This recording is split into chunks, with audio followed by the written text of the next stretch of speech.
Sailing time. From tiny gale-whipped Portugal Cove, Canada says au revoir to her royal visitors as they board the ferry boat bound for the Empress of Scotland.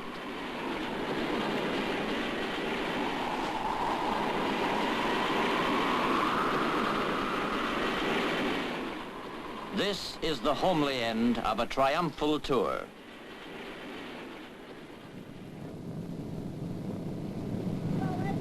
It all began 5 weeks before at Dorval Airport, Montreal, where the BOAC Stratocruiser Canopus landed them, and Princess Elizabeth and the Duke of Edinburgh received Canada's welcome from the Governor-General, Field-Marshal Alexander, and Premier Saint Laurent.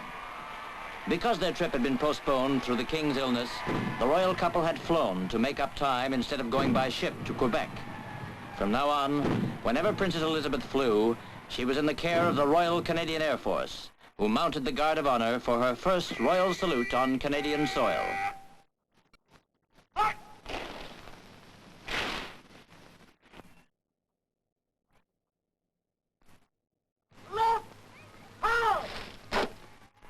Now it was farewell to Montreal for the time being, to begin the tour at its scheduled start, Quebec.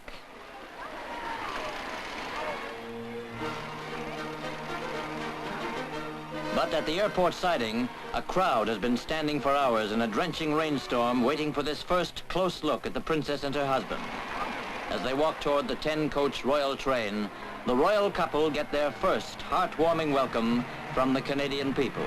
Men, women, and children.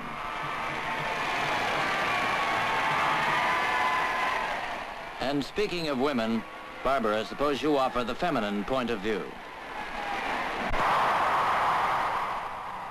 The royal tour really begins in the heart of French Canada, in the historic old fortified city of Quebec, down narrow cobbled streets. That mother and child, those cheering crowds.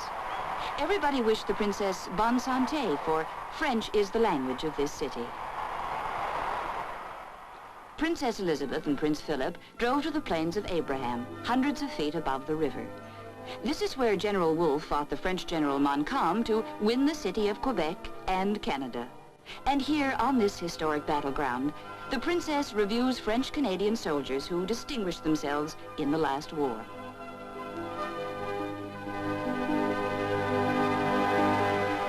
So we come to Ottawa, Canada's capital city.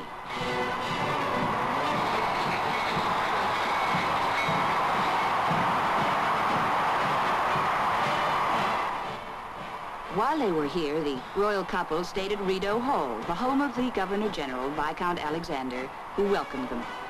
They drove to Parliament Hill to see the Houses of Parliament and the Peace Tower.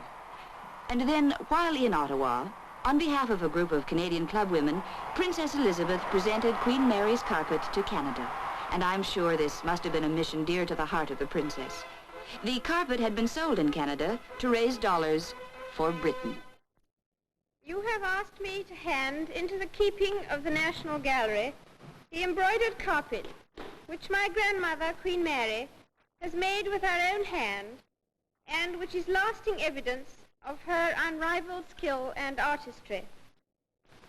I am very pleased that the carpet is to find its home here in Ottawa, because I know that you will value it not only as a work of art, but also as a personal link with my father's house.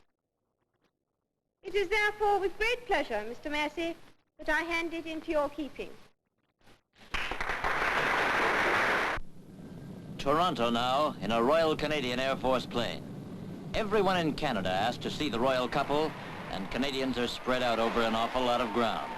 Elizabeth and Philip covered most of it. The R.C.A.F. made the off-the-route visits possible, so let's take a quick look at the show they put on for the princess.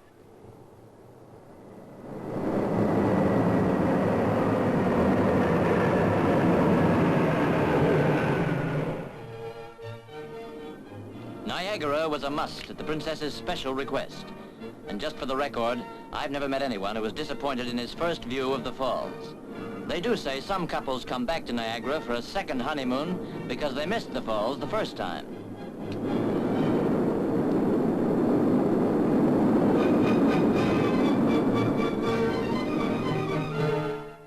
At At Windsor, Detroit, across the American border, joined in the welcome to Princess Elizabeth and the Duke. And thousands of Americans crossed this river for the day.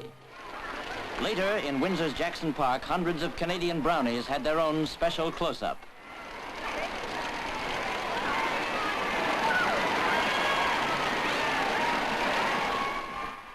When they expect a cold spell in Winnipeg, brother, they get it. So overnight, they built a plastic hood for the royal car.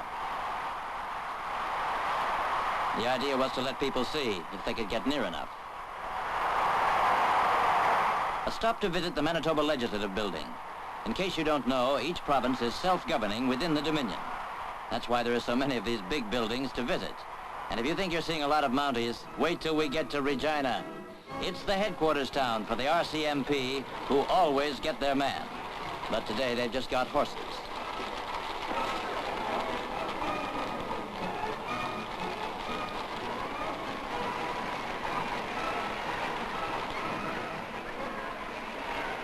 The Cubs turned out, too, to give the princess a big hand. And I'll bet she got just as big a kick out of their cheery grins. Next stop, Calgary.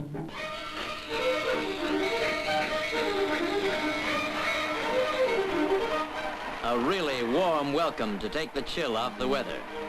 And a fur coat helped, too. As the Lieutenant Governor of Alberta and cowboy Mayor Mackay promised the royal visitors something different. To start with, a visit to the Indian village where members of 5 South Alberta tribes were in camp.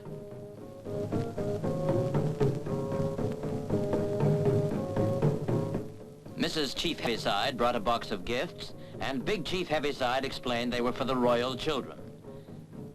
You'll notice, Barbara, that among some tribes, the man does the talking.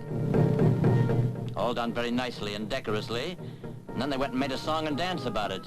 One boy seems to be adding a boogie beat. But a potted version of the famous Calgary Stampede was the highlight of the visit. A 90-year-old stagecoach, once used by Edward VII, rolled up. Out stepped the princess, followed by the Duke, complete with 10-gallon hats. And the first rider is Andy Wilson. Number 3 is Jimmy Watts. Big thrill of every stampede is the chuck wagon race.